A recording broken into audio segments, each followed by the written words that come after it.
Merci, Monsieur le Président.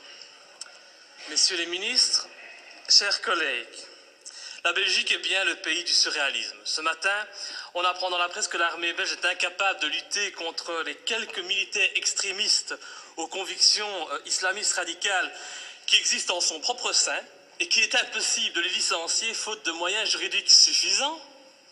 Et par contre, dans un même temps, nous décidons d'aider la France dans sa lutte contre le terrorisme en lui apportant une aide logistique pour son opération au Mali. Que ne ferions-nous pas pour lutter contre le terrorisme en dehors de nos frontières? J'espère juste que nous aurons bien veillé à ne pas envoyer pour cette opération antiterroriste au Mali ces fameux soldats belges islamistes. Je le dis sous la forme de l'humour, mais ce qui se passe actuellement dans le monde ne me fait pas rire du tout. Ça ne me fait pas rire car sans aucun doute, les dirigeants de nos pays occidentaux sont en train de pendre les peuples pour des imbéciles avec l'aide et le soutien de la presse, qui n'est plus aujourd'hui qu'un organe de propagande des pouvoirs en place. Un peu partout dans le monde, les interventions militaires et les déstabilisations de régimes deviennent de plus en plus fréquentes. La guerre préventive est devenue la règle. Et aujourd'hui, au nom de la démocratie ou de la lutte contre le terrorisme, nos États s'octroient le droit de violer la souveraineté de pays indépendants et de renverser des dirigeants légitimes.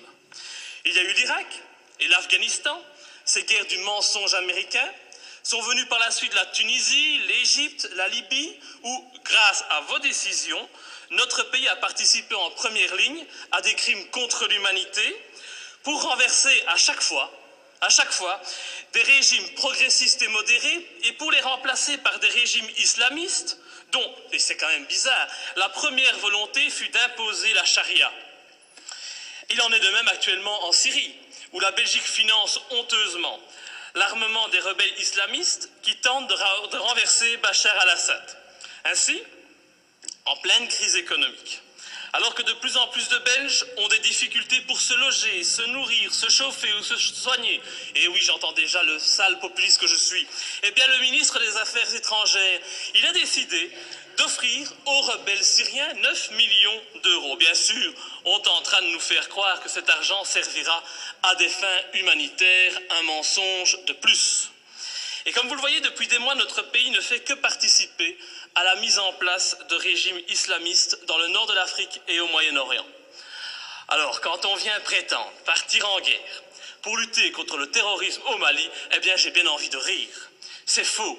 Sous des apparences de bonnes actions, nous n'intervenons que pour défendre des intérêts financiers, dans une totale logique néocolonialiste. Il n'est véritablement pas cohérent de partir aider la France au Mali au nom de la lutte contre le terrorisme islamiste, lorsqu'au même moment, on soutient en Syrie le renversement de Bachar al-Assad par des rebelles islamistes qui souhaitent imposer la charia, comme c'est déjà le cas en Tunisie ou en Libye. Et il faut vraiment arrêter de nous mentir et de prendre les gens pour des imbéciles. Le temps est au contraire venu pour dire la vérité. En armant les rebelles islamistes comme les Occidentaux ont auparavant armé Oussama Ben Laden, cet ami des Américains avant qu'ils ne se retournent contre lui, eh bien les pays occidentaux en profitent pour implanter dans les nouveaux pays conquis des bases militaires tout en favorisant leurs entreprises nationales. Tout est donc stratégique. En Irak, nos alliés américains ont mis la main sur les richesses pétrolières du pays.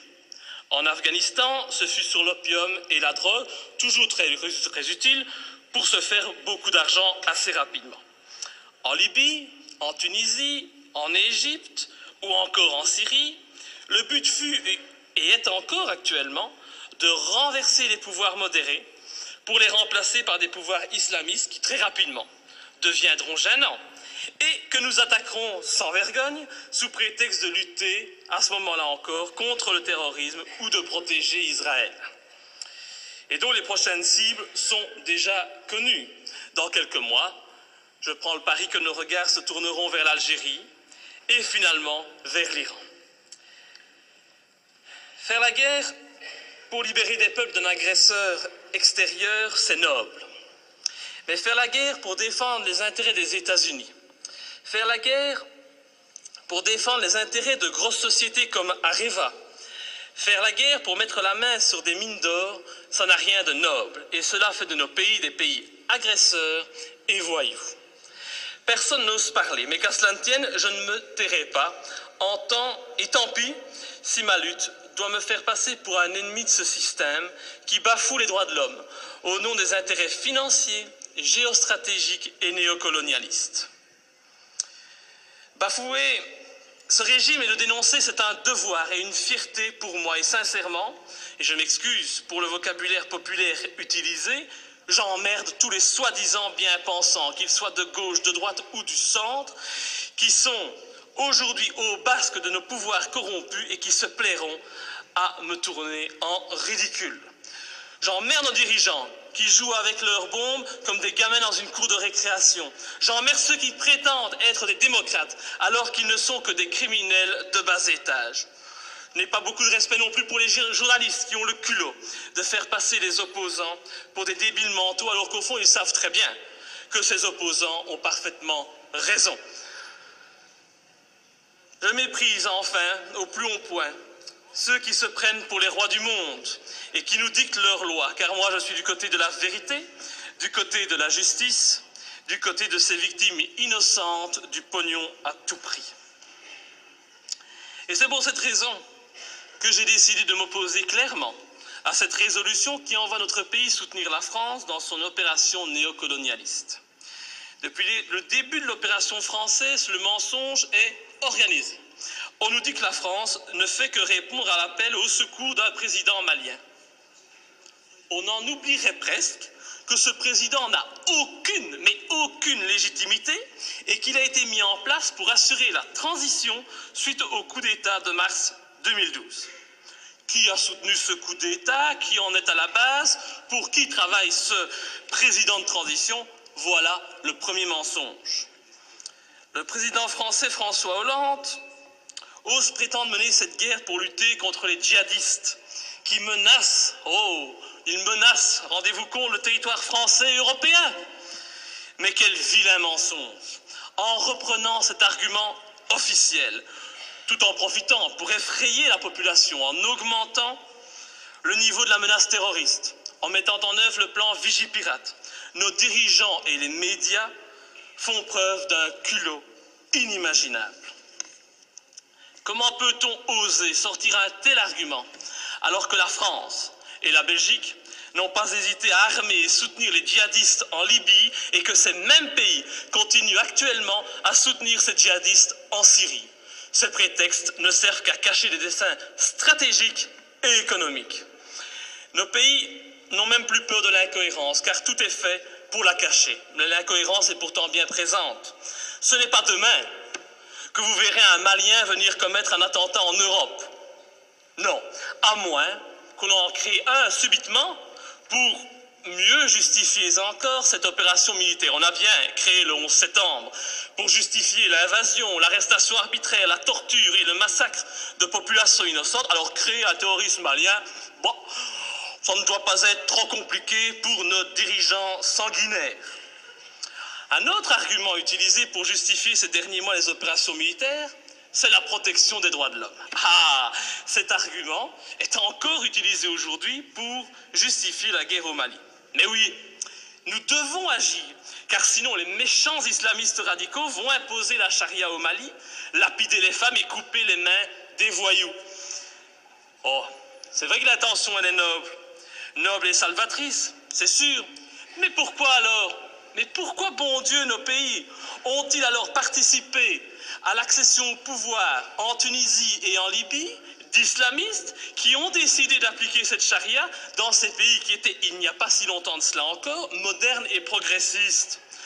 Je vous invite à demander aux jeunes Tunisiens qui sont à la base de la révolution de Tunisie s'ils sont heureux de leur situation actuelle.